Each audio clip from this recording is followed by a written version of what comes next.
है।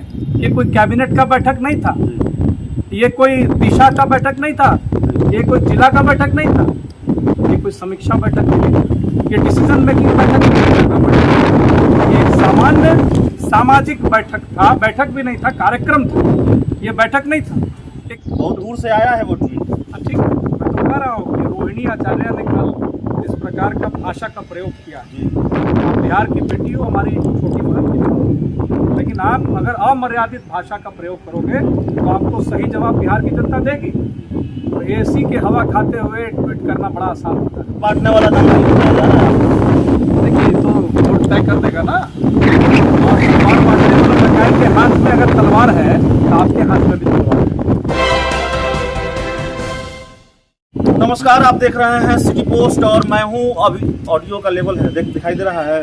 हाँ, ऐसे हो रहा है। हाँ ठीक है। तो नमस्कार, आप देख रहे हैं सिटी पोस्ट और मैं हूं अभिषेक मिश्रा। बिहार की सियासत में तस्वीरों की वजह से बवाल है और उन तस्वीरों की फहरिस्त लगातार लंबी हो रही है, जिन तस्वीरों की वजह से बिहार की सियासत में भूचाल है। तस्वीरें कौन कौन सी हैं? 3 तस्वीरों का जिक्र और उसके बाद एक खास शख्सियत से बातचीत। पहली तस्वीर, बतौर पर्यावरण मंत्री तेज प्रताप यादव सरकारी बैठक में हिस्सा ले रहे होते हैं और उनके साथ उनके बहनोई मीसा भारती के पति शैलेश कुमार भी नजर आते हैं और इस पर बवाल बढ़ता है और जाहिर तौर पर बीजेपी हमले करती है। सुशील मोदी ने मोर्चा संभाला हुआ है, सुशील मोदी निशाना साधते हैं और ये पूछते हैं कि क्या परिवार के सदस्यों को भी सरकारी बैठक में हिस्सा लेने की इजाजत मुख्यमंत्री ने दे दी है।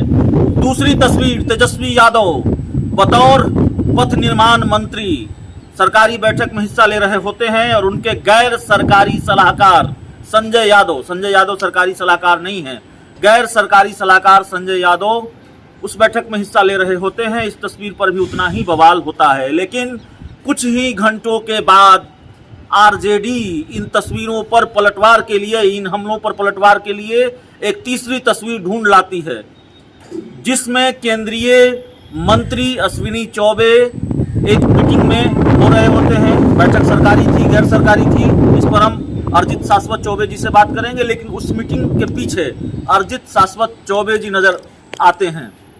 अरिजीत शाश्वत चौबे जी भारतीय जनता पार्टी के नेता हैं। एक दूसरी पहचान यह भी है कि केंद्रीय मंत्री अश्विनी चौबे के पुत्र हैं, तो इसलिए आरजेडी ने हमला किया और ये पूछा कि अरिजीत शाश्वत चौबे भी बैठक में मौजूद हैं तो सुशील मोदी इस पर भी कुछ बोलेंगे। सरकारी बैठक में हिस्सा ले रहे थे आप अपने पिताजी के साथ? ये कल जो मैंने देखा, ये जो पोस्ट किया गया आरजेडी के ऑफिशियल पेज से, और लालू जी की जो सुपुत्री हैं सिंगापुर में रहती हैं रोहिणी आचार्य, उन्होंने पोस्ट किया हमारे फोटो को लगा कर। पहला तो अगर आप फोटो देखेंगे, एक सामान्य व्यक्ति भी उस फोटो को देखेगा तो उसमें पीछे लिखा हुआ Bihar industry association interactive session. Interactive session का अर्थ क्या होता है? वार्तालाप, बातचीत। और बिहार इंडस्ट्री एसोसिएशन जो है वो गैर सरकारी संस्था है जो कि किसी को भी आमंत्रित कर सकता है, और मैं भी उसी कार्यक्रम में गया था और मैं तो बिहार इंडस्ट्री एसोसिएशन से जुड़ा रहा हूँ। ये कोई सरकारी संस्थान नहीं है, ये कोई कैबिनेट का बैठक नहीं था, ये कोई दिशा का बैठक नहीं था, ये कोई जिला का बैठक नहीं था, ये कोई समीक्षा बैठक नहीं थी, ये डिसीजन मेकिंग बैठक नहीं थी। ये एक सामान्य सामाजिक बैठक था, बैठक भी नहीं था, कार्यक्रम था, ये बैठक नहीं था। एक कार्यक्रम था, इंटरैक्टिव सेशन था, जिसमें सैकड़ों लोग अपनी बात कह रहे थे, उनका जवाब दिया जा रहा था और आपस में एक विचार विमर्श हो रहा था। विचार के लिए उसमें मैं था और ये 2017 का है। तो जब कुछ नहीं मिला आरजेडी को, जब कुछ नहीं मिला तो क्या होगा? उन्होंने ये मेरे 2017 में फेसबुक पर जाकर डाला।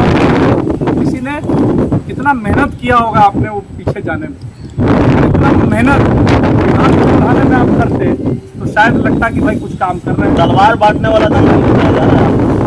देखिए, तो वोट तय कर देगा ना। और तलवार बांटने वाला पंचायत के हाथ में अगर तलवार है तो आपके हाथ में भी तलवार है। तलवार लेना अगर भाई आपको प्रूव कर दे तो भाई तलवार के ऊपर लाइसेंस लगना चाहिए देश को। भाई सरकार जारी कर दे, ये जो वर्तमान सरकार है जारी कर दे कि लाइसेंस के बिना तलवार नहीं ले सकते।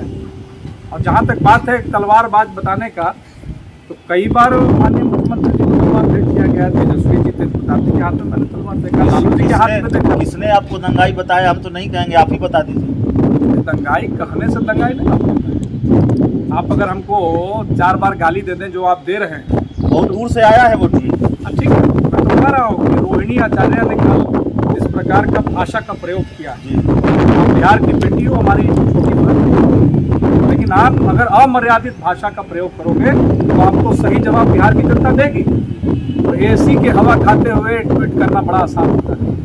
ये ट्वीट खेलना और सोशल मीडिया पर इस प्रकार का दुर्भावना वाला बात करना, फोटो पोस्ट करना, मिथ्या पैदा करना, ठीक है ना, ये सब आप लोगों का कार्य रहा है। जो आप कर रहे हैं। चौबे जी, ये बीजेपी जो लगातार हमलावर है, ये 5 दिन में 8 दिन में जंगल राज आ गया, बिल्कुल आक्रामक हमले हैं और आप लोग लगातार ये कर रहे हैं कि जंगल राज की वापसी हो गई। 8 दिन में अचानक सब कुछ कैसे बदल गया? देखिए, मैं तो ये कह रहा हूँ कि जंगल राज अभी पार्ट 2 देखना बाकी है, जी, क्योंकि जो गतिविधि बढ़ी है वो 8 दिन के बाद 16 दिन होगा, तो गतिविधि आप देखिएगा क्या होगा। और मैं ये नहीं कह रहा हूँ कि लॉ एंड ऑर्डर जो होता है वो आपको और हमको संभालना होता है, लेकिन जो गतिविधि हो रही कहीं ना कहीं, ये जो क्रिमिनल्स हैं, ये अपराधी हैं, अपराध से जुड़े हुए अगर 15 चेहरों को आप सामने लाएंगे तो अपराधियों का मनोबल बढ़ता है, और अपराधियों का जब मनोबल बढ़ता है तो अपराध करता है। यही तो हो रहा है। आप देखिए, खुलेआम 9वीं कक्षा की छात्रा को मार देते हैं। बहुत टेंशन बढ़ाने वाली बात कर दी है जेडीयू के राष्ट्रीय अध्यक्ष ललन सिंह ने। बिहार, पश्चिम बंगाल और झारखंड में 40 सीटें हरा देंगे, आप लोगों का हेमोपैथिक इलाज हो जाएगा। अब देखिए, वो तो समय बताएगा। जनता जो है वो सबका मालिक है, 6 मिनट, और जनता देख रही है कि आप क्या कर रहे हैं। इससे जनता हिसाब लेगी, आप हिसाब लेने वाले। आखिरी सवाल है, तेजस्वी यादव ने बिल्कुल फरमान की लिस्ट जारी कर दी है अपने मंत्रियों के लिए। सौम्य रहिए, किसी से पैर नहीं छूना है, सलाम दुआ तक बातचीत को सीमित रखिए, नई गाड़ी नहीं खरीद सकते, ये तमाम चीज़ें। कोशिश तो वो कर रहे हैं कि उस परसेप्शन से बाहर निकला जाए। झूठ मूठ आप लोग परसेप्शन क्रिएट करते हैं कि जंगल राज आ गया। अच्छा, उनका बात कौन मानता है? अगर उनका बात, लिखा हुआ बात अगर ब्रह्म वाक्य है और सत्य है, तब तो उनके जितने मंत्री हैं सबको बात मान लेना चाहिए ना। उन्होंने गाइडलाइन जारी किया, आज उन्हीं के एगो मंत्री हैं यहाँ, सुरेंद्र यादव जी, उनका छवि क्या है सबको पता है। जुबान फिसल गई। हाँ, जुबान तो ऐसी फिसली कि सामने में, प्रेस के सामने वो गाली खुलेआम बोल रहे हैं। ऐसा अमर्यादित भाषा का प्रयोग करते हैं, अलोकतांत्रिक भाषा का प्रयोग करते हैं, असंवैधानिक भाषा का प्रयोग करते हैं। तो जब एक मंत्री जो कि बिहार सरकार का नेतृत्व करता है, वो अगर ऐसा काम करता है, तो आप सोचिए कि जनता के सामने क्या संदेश जाता है। तो ये तो उनको तय करना है, उनके नेता को तय करना है। तो चलिए, अरिजीत शाश्वत चौबे हमारे साथ थे और एक तस्वीर इनकी भी वायरल हुई। तस्वीर सोशल मीडिया पर खूब वायरल है और ये कहा जा रहा है कि अरिजीत शाश्वत चौबे भी तो अपने पिता के साथ सरकारी बैठकों में हिस्सा ले रहे होते हैं। जवाब या पलटवार अरिजीत शाश्वत चौबे ने कर दिया है। कई दूसरे राजनीतिक सवालों पर भी बातचीत हुई। उम्मीद है ये इंटरव्यू आपको पसंद आएगा। बहुत बहुत धन्यवाद।